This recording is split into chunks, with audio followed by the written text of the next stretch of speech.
My name is Derek Matovu from Kampala, Uganda. It's a lovely afternoon. The time now is 10 minutes past midday. I'm the CEO of Kakasi Sports Services. Like you all know, Kakasi Sports Services, we're a Faecal Sludge collection, and we're a Faecal Sludge emptying and transportation company that is operating in Uganda. We are committed to seeing that every household in Uganda has a clean facility. Some of our services include emptying of latrines and septic tanks. We do, besides cleaning, we do thorough cleaning of the septic tanks after emptying them. We do rubbish removal. There's a very big challenge that is being faced in our areas, broken manholes. So we do manhole cover repairs. We've gotten a big challenge where many of our clients get issues with broken manhole covers, which is a very big risk to the communities, especially for the young children. So we basically help them to repair their manholes so that their children and animals don't fall into their septic tanks. We provide advisory services to our clients. So today I'm here to share about Faecal Sludge management in low-income settlements of Kampala, Uganda.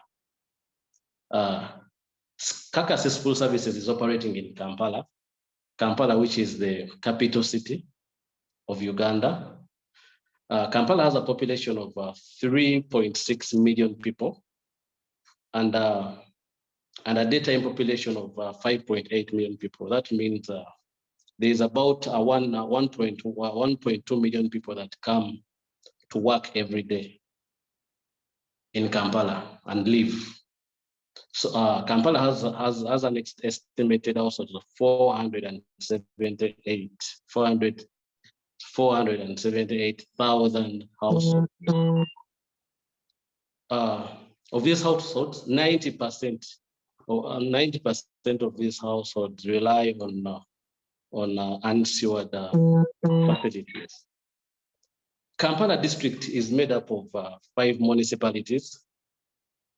5 municipalities make up Kampala district. This is Kampala Central, Kawempe Division, Machindi Division, Nakawa Division, and Ndubaga Division.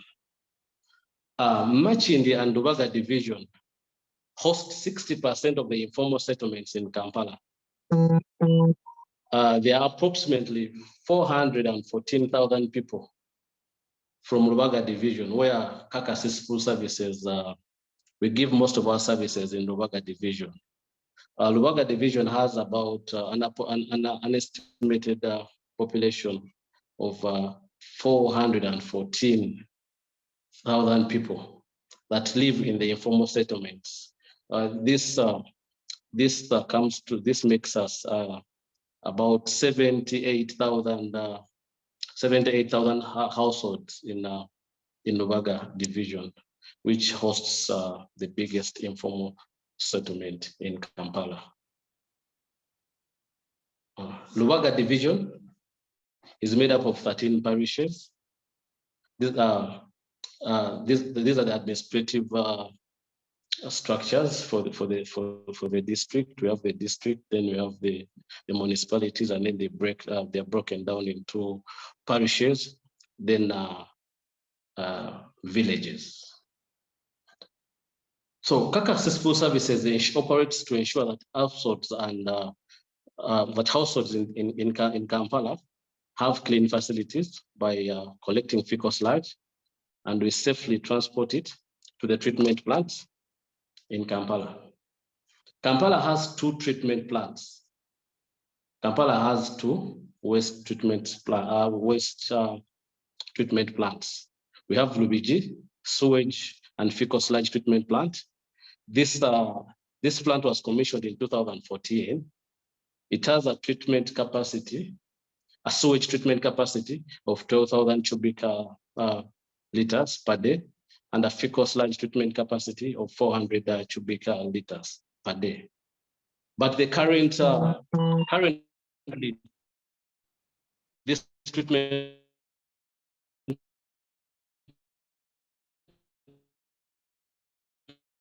plant receives over 600 cubic overload when it comes to is the second treatment plant that is in Kampala. So all the fecal sludge that is being collected in Kampala district is taken to these two treatment plants. But remember, you said already these two treatment plants are overloaded because they receive both sewage and fecal sludge.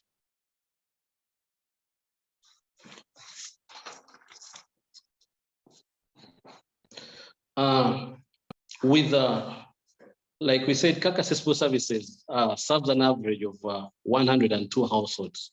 That's on a monthly basis. Mainly, we focus our services mainly on the informal settlements. These are the slum areas, like we said, mainly in Novaga division, because many of the private operators have abandoned these areas, and it becomes a disastrous to the environment. So Kaka Accessible, we operate one truck. We have one CISPO truck, and then we have one tricycle that is used for gulp emptying. Gulp emptying is a gulp is sort of an hand pump that is used to pump out fecal sludge from the pit latrines. Usually it experiences some challenges because sometimes it cannot go so deep when it comes to emptying of some of these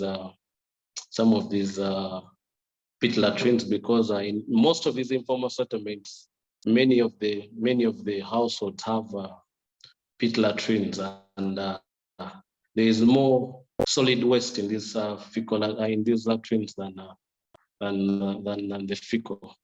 So it takes a lot of time to first sort, to first remove the solid waste from these pit latrines, and then put some water.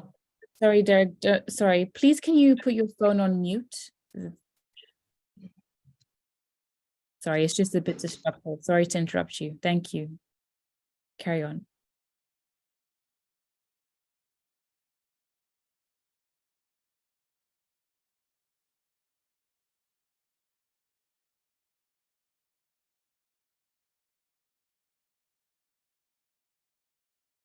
Can you hear me now?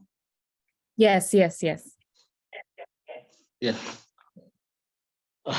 So with the gulp emptying, we use the gulp and the tricycles, and the fecal sludge is collected in drums and transported to the treatment plants.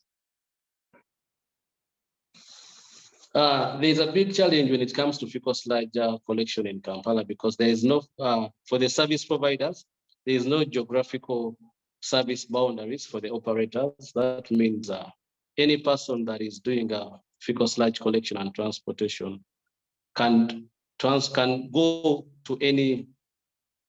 in any of the municipalities without any limits. So usually we find most of the service providers run to customers that have money, and end up leaving the informal settlements unserved.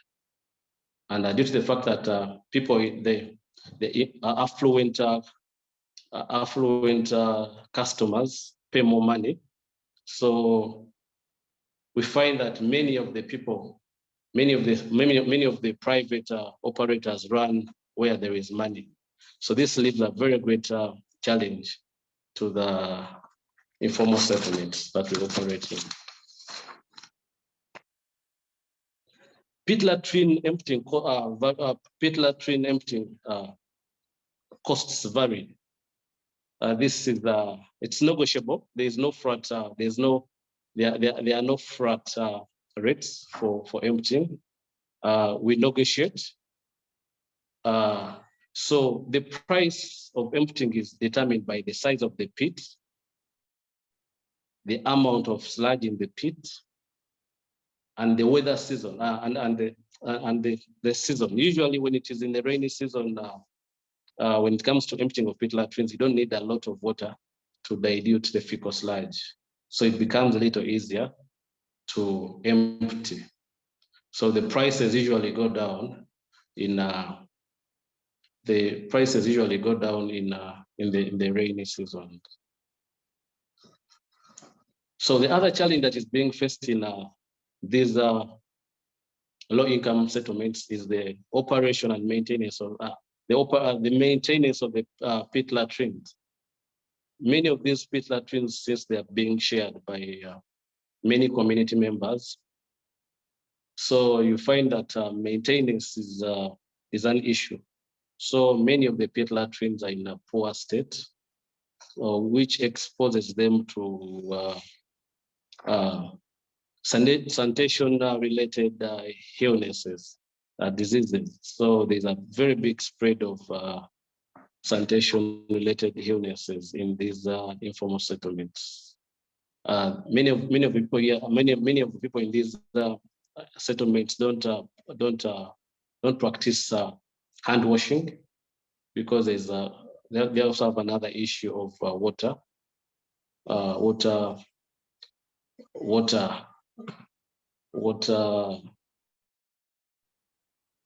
There's lack of the access to water in most of these areas is also a challenge.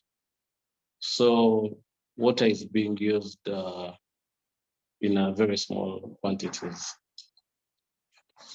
So the reasons why fecal sludge management is very difficult in our low-income settlements is mainly because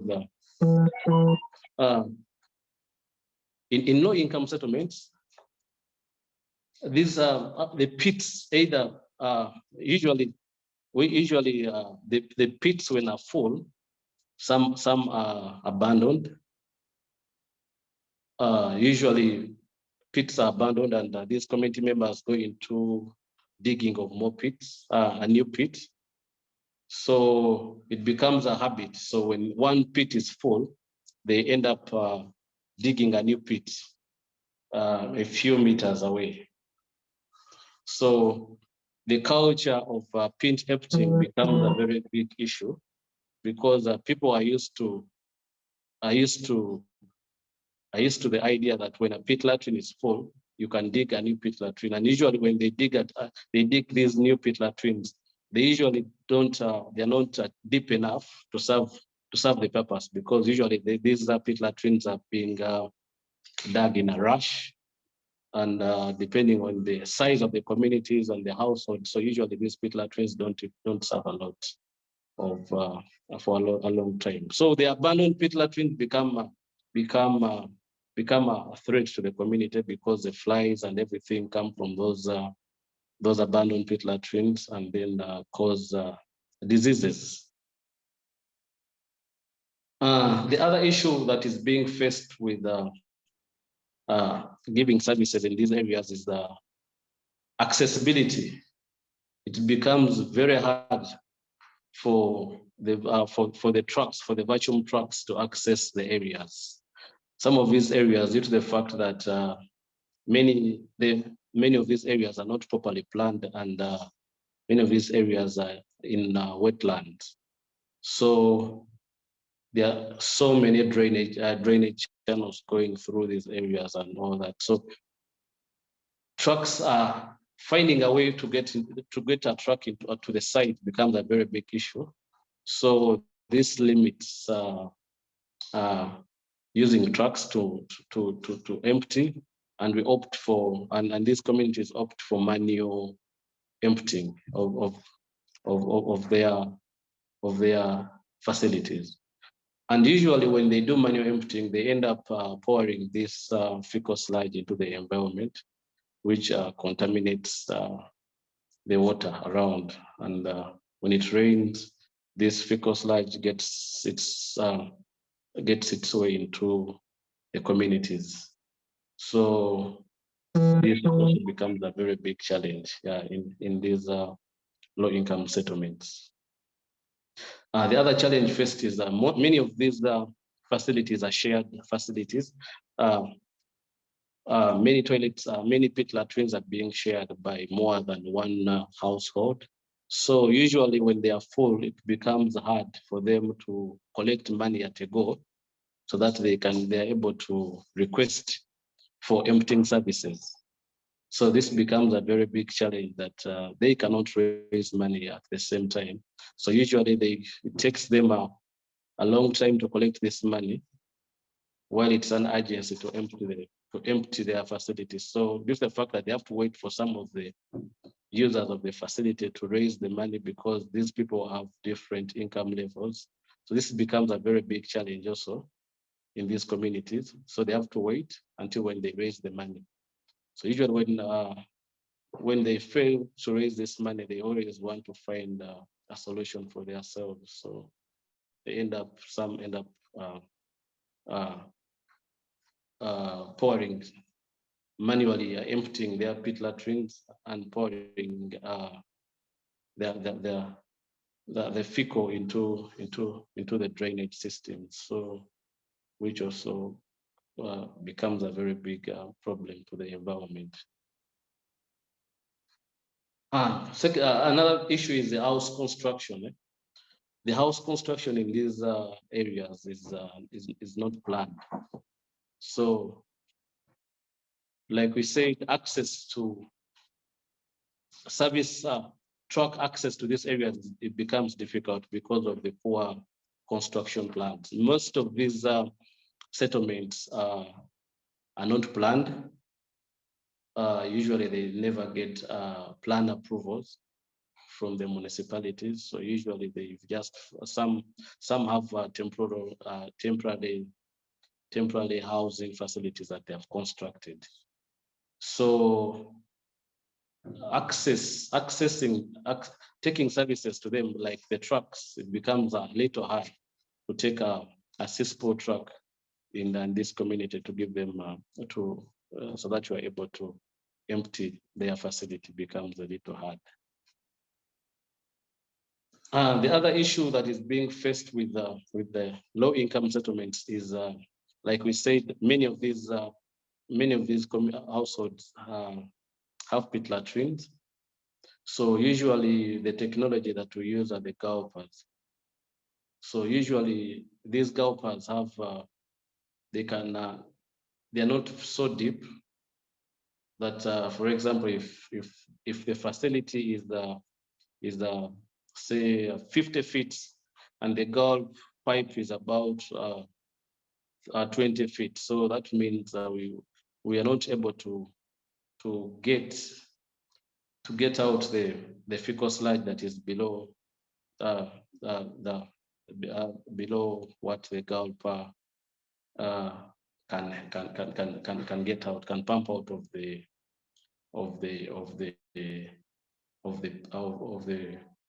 pit latrine. And like we said, in most of these pit latrines, there is more solid waste than fecal waste. So you find their bottle tops, their clothes, all sorts of things are in these pit latrines. So it takes a lot of time for an emptying person to first sort the solid waste out and then get out the fecal sludge. So this is one of the reasons that many people run away from giving services to such communities, because the time they spend on one job, if it is emptying a good septic tank that has only fecal, it takes them less than an hour. That with this kind of setup, you find that you have to use about 3 to 4 hours, and it takes a very long process because usually you have to first pour water to dilute the fecal sludge. So you lose on the time, and then this is the fact that we say that some of these people cannot afford paying for these services. You end up reducing the prices for them, so that you make it affordable for them. So possible focuses. As CACA services, these are the possible focus areas for better fecal sludge management in low-income settlements in Kampala. One, there is need for better technology and equipment. We believe for better service delivery in these areas, there is need for better technology, like the poo-poo pump. The poo-poo pump is the best option for some of these areas because usually the trucks are parked along a distance from the facility, so you run the pipes in very deep inside. So with such technology and equipment, you are able to serve these communities. Secondly, there's need for wash campaigns. Like we said, many of these people don't practice because hygiene is a chain. After the toilet, you have to wash your hands, drink boiled water and all that.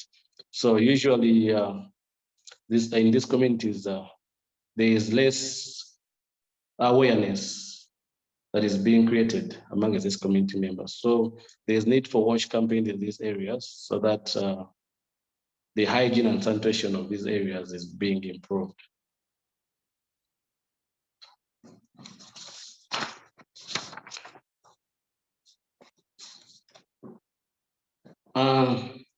There's also need for solid waste removal services. Usually in most of these areas,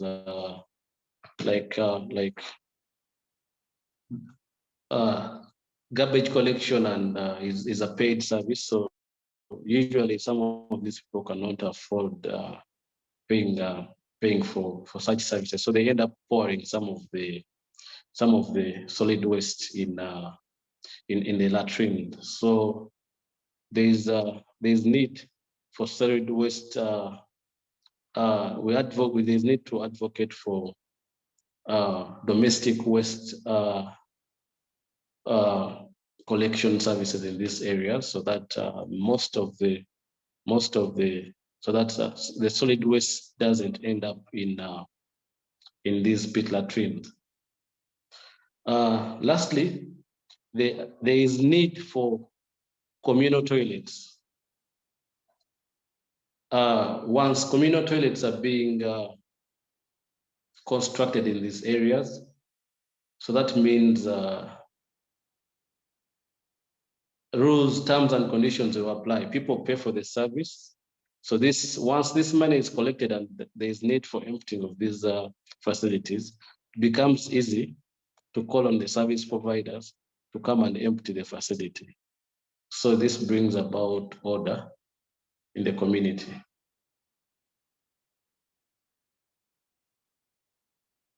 My conclusion is, looking at the rate of urbanization and population growth, creating formal units, creation of informal settlements is likely to increase, which means the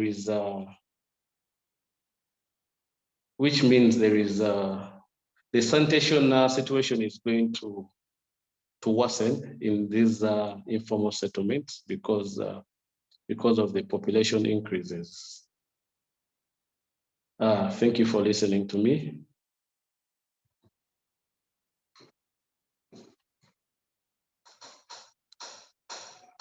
Thank you very much, Derek, for that presentation. Yeah, I think we all got a lot of insight into what it's like on the ground. We have a few questions for you. Let me just scroll up. So we have this question that says, with the accessibility challenge, what is the maximum horizontal distance the truck can exhaust the waste from the pits?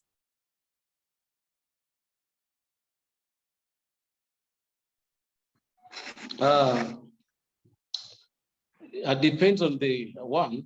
it depends on the technology you are using. For example, if you have a purple pump, you can run a pipe close to 500 meters away, because this is a pressure pump that helps to pump out fecal in a very long distance to the truck. But if it's a truck only, usually depends on the pump and the mechanical condition of the truck. But usually most of the trucks are less than 50 meters. Okay, cool. And then somebody asked before, how does one get access to the statistics you've provided? I think this was in the beginning of your presentation. You provided us with some stats. Yeah, well, we get the statistics from the municipal councils, because it's the KCCA.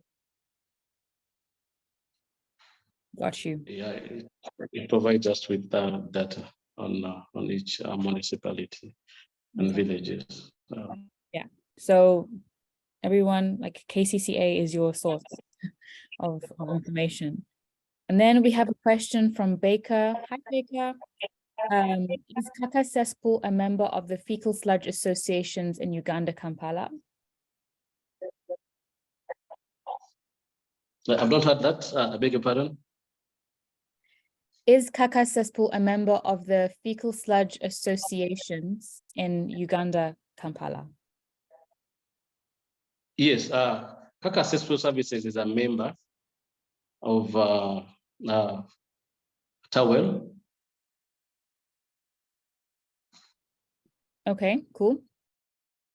And then we have another question from Emmanuel, who says, thanks, Derek. Demand for sanitation definitely will increase, but the informal settlements are characterized by lack of income as well. Is it possible to have a closed chain in ensuring the waste collected be channeled into finances? In other words, have you thought about waste to wealth aspects? Yes, we are thinking as Kaka Cesspool Services. We are thinking on models of how we can better fecal sludge collection. For example, if someone is able to pay for, if someone needs raw materials, we are able to. They pay. We get the fecal sludge, transport it for him, so that he's able to pay for the fecal sludge. So this is going to help in motivating the community members, because they know there is money that is being paid for their fecal sludge. Thank you. And then as we look at other modules of how we can make many things from process for fertilizers and other briquettes and everything from the sludge.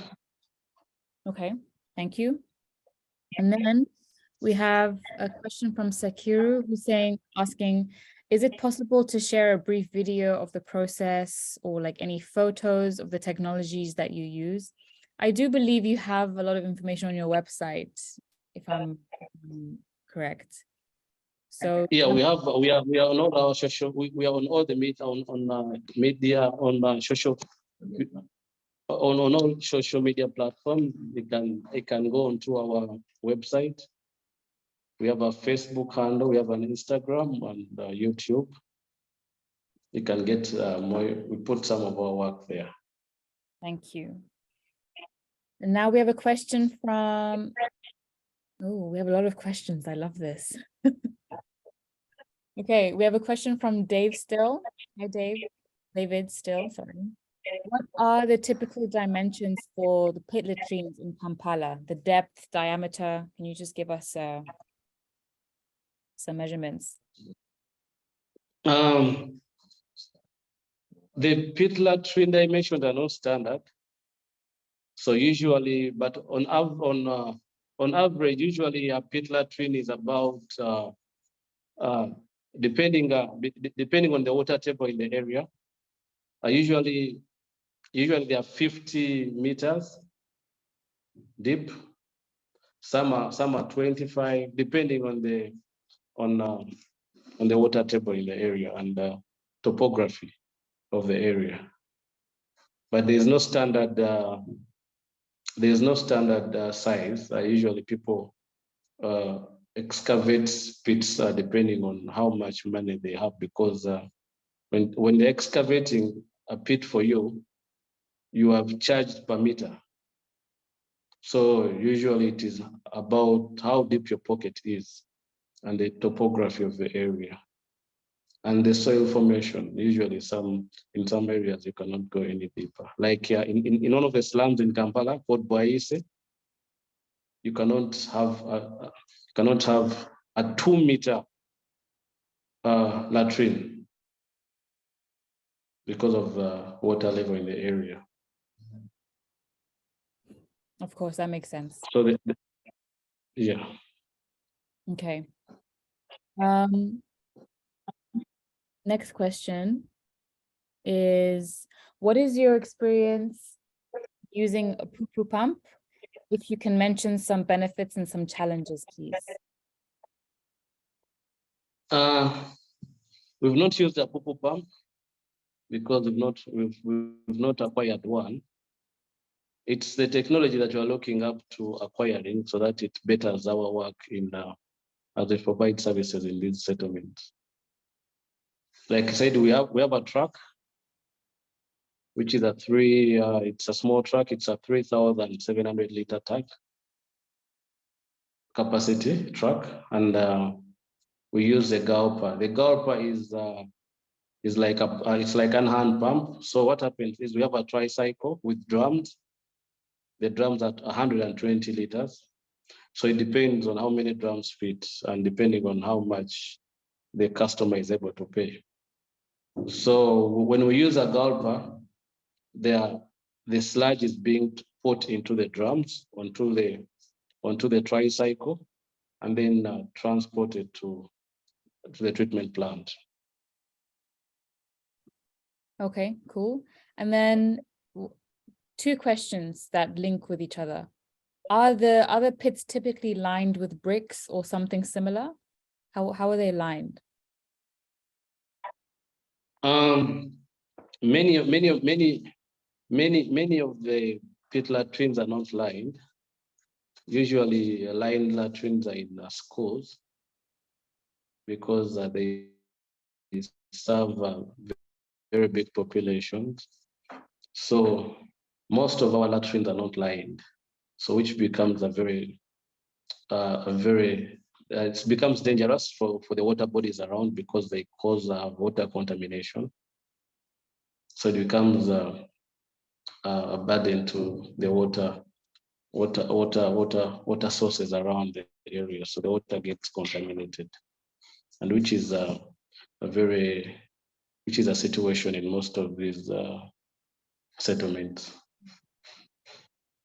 And what is the typical cost range for pit emptying in Ugandan shillings?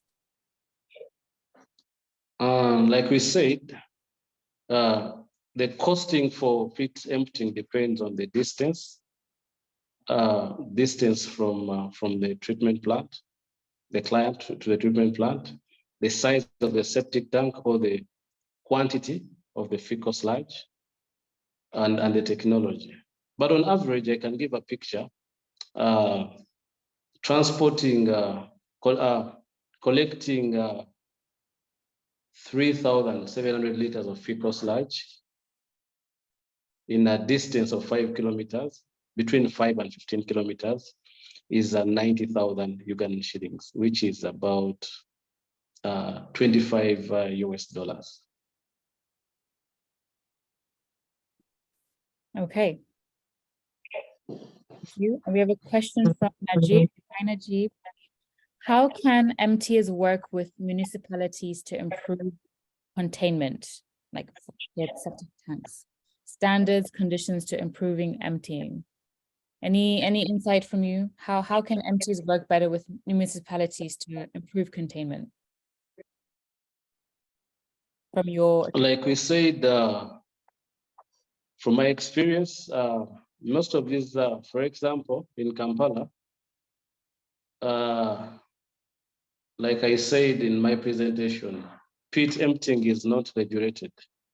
So usually many are unlicensed service providers are into the business, some of which empty septic tanks and pit latrines, and they end up dumping the fecal sludge in wetlands. So there's a lot of advocacy that is being done by the KCCA to ensure that standard operating procedures for fecal sludge emptying are being followed. So it is one of the challenges that we're finding with unlicensed operators in this business. Okay, thanks for that. We have another question from Tabitha. Tabitha, I hope I'm pronouncing your name properly. Do you have any monitoring and evaluation reporting system? And if so, is it integrated with municipal reporting tools? Basically, how do you collect and update your data and progress reports? Our data is not anyway correlated with the municipal data, because like Kaka Accessible Services is a private operator. Though we keep a lot of data when it comes to our emptying jobs and everything, but at the end of the year, we submit a report to KCCA, which is the government arm that handles, that takes the municipalities.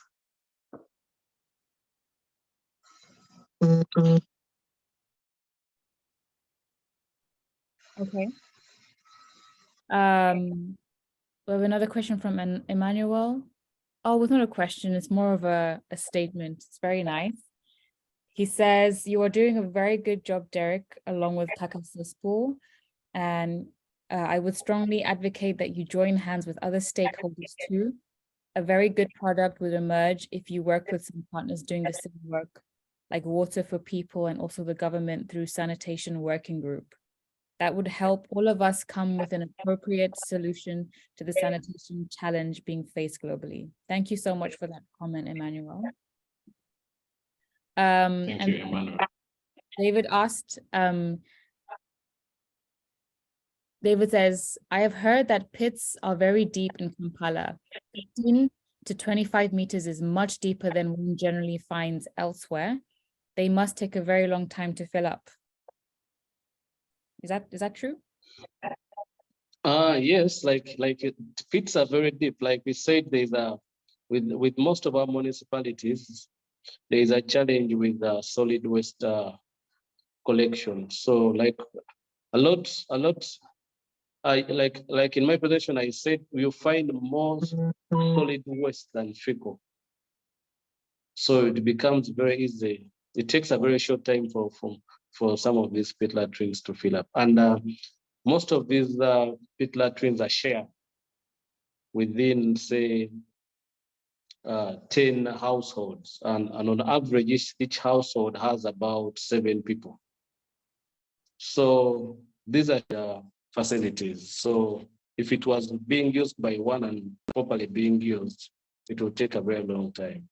But usually in such settlements, the pit latrines are shared facilities. So this is the reason that usually they fill up easily. Okay, makes sense. Okay. Question from Makove again. What is the load capacity of the tricycle transport equipment?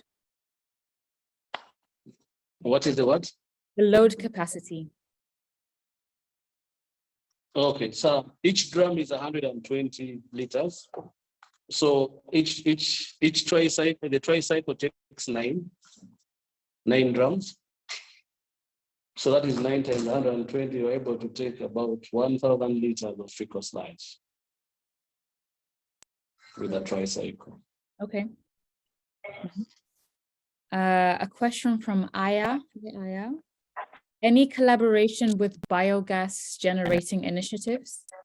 I think this is, you were talking about reuse and how you can, you're talking about reuse earlier on, answering another question. Have you ever thought about collaborating with biogas? This is the direction we're thinking. We are thinking we are going to take any soon. Yeah. We've not gotten in that direction yet. We have been, our major emphasis is on the collection and transportation. Okay. Yeah, that would be great. Another question who asks, during your presentation, you identified that the 2 fecal sludge receiving plants in Kampala are overwhelmed. Have you been faced with a scenario where they are not able to take in sludge after you have collected from pits? And if so, how did you deal with this? Usually during the rainy seasons, many of the facilities get filled up because of the poor planning of most of our areas. So a lot of water runoff find itself in most of the facilities, both the affluent and the low-income settlements. So during that period of time, that is the peak time for business. So usually you find sometimes you're not able to dump your fecal sludge because of the capacity, and sometimes when it is beyond working time, because usually they close it at about 7, so you have to wait, keep the fecal in the truck and dump it the next following day. Okay, thanks for that. Well, we have no more questions.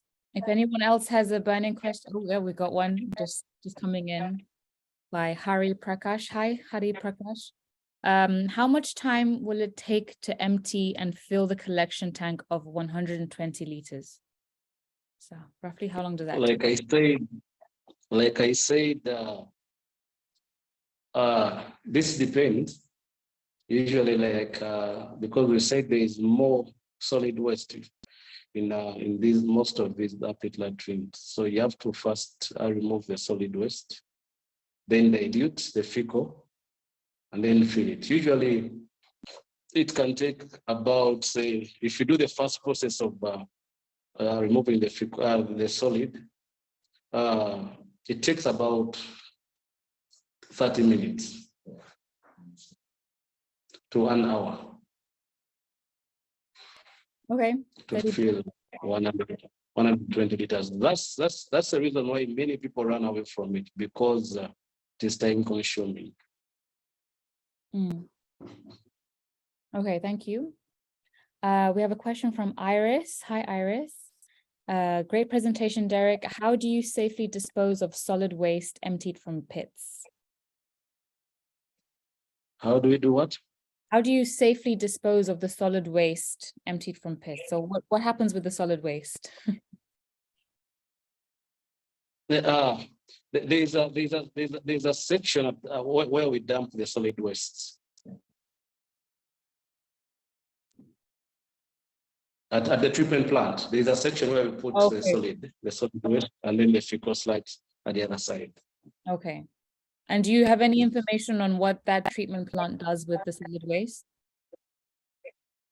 Do you have what? Do you know what that treatment plant does with the solid waste once you dump it there? What happens is usually they sort it. They sort, remove plastic, clothes, and usually the plastic is being recycled. Okay. And actually, it is that process is being funded by Water for People. Okay. Thank you for that insight. Makove says, thanks, Derek, for the presentation. I am interested with the tricycle equipment. I request to reach out later for further information. So yes, Makove, or Derek, or Eddie, if you can leave Derek's email address in the chat box so people can reach out, that would be great if you can help me out with that. And then we have one last question from Bruce, from Prit Vidura. Hi, Bruce. Can you estimate the average number of barrels of solid waste you remove per pit? So I think Bruce is trying to get a understanding of how much solid waste on average do you remove? How many barrels of solid waste do you think, based on how you've been emptying, is removed from a pit? Usually it depends on the family, but sometimes even get more than 100 kgs. Wow. Yes. That's a lot. That's a lot. But I think we all know that, you know, solid waste removal, reuse, it's a very challenging topic. So yeah. If there's no more questions, are there any last words from you, Derek? We have a lot of people in this session that could be interesting to work with, to collaborate with. Do you have any like last words, anything that you need, that you're looking for? Here's your chance to pitch. Yeah, thank you so much. Like any other organized company, Kaka Accessible Services is we are facing challenges in trying to give services to the communities, especially working with low-income settlements. Working with low-income settlements means that they cannot pay for their services properly. So as Kaka Accessible Services, we are looking at acquiring equipment that can help us better serve these communities that are being abandoned. We call upon everyone who is ready to partner with us, both financially and in terms of financial support and networking. We are open to networking. We are ready to network with anyone who is ready to work with us, and then we can take it on from there. You can, anyone who's interested in us can visit our website, and our email address is being shared. You can go onto our socials, Facebook, Instagram, and YouTube to learn more about Kaka Accessible Services. Wonderful. Thank you so much. Thank you so much, Derek, for your very insightful presentation today. And thank you everyone for joining us again for another FSMA Spotlights. Please, if any of you have any suggestions or any ways you'd like to partner with Derek and Kaka Accessible, please do reach out. We need to work together to make this thing work. So yes, let's continue networking and sharing information with each other. I hope you all have a wonderful morning, day, or evening, wherever you are in the world. And if any of you are interested in being on an FSMA Spotlights webinar, please do reach out. My email address is michaela@fsmalliance.org. I'm going to leave it in the chat box. But please do reach out if you have a topic that you'd like to share. We would love to host you. So yes, thank you everyone. Thank you, Derek. Thank you, Eddie, who's behind the scenes working and helping us out. We appreciate you so much and wish you the best with your business. Yeah, take care and goodbye.